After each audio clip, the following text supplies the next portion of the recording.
Isang Pilipinas sa mga bansang may pinakamataas na gender equality score at base sa 2023 report ng World Economic Forum. Ibig sabihin yan, halos pantay ang karapatan at oportunidad para sa mga babae at lalaki rito sa bansa.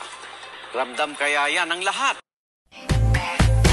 Respeto sa isa't isa, sana tayo ay magkaisa.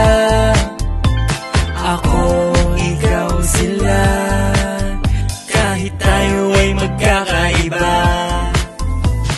Lalaki o babae, kahit anong uri, ang mahalaga meron tayong papuri. Sana lahat tayo pantay-pantay, Panginoon na ang ating gabay.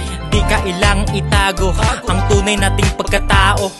Ang mahalaga meron tayong respeto sa kapwa nating tao. Itsura nila at pananamit, mga salitang napakasakit. Luwakan ng isipan, tayo ay magmahalan. Sa mundong ibabaw, tayo'y pantay-pantay. Magmahalan, magmahalan. Lalaki o babae, o kahit na bakla, o kahit na tomboy, basta masaya.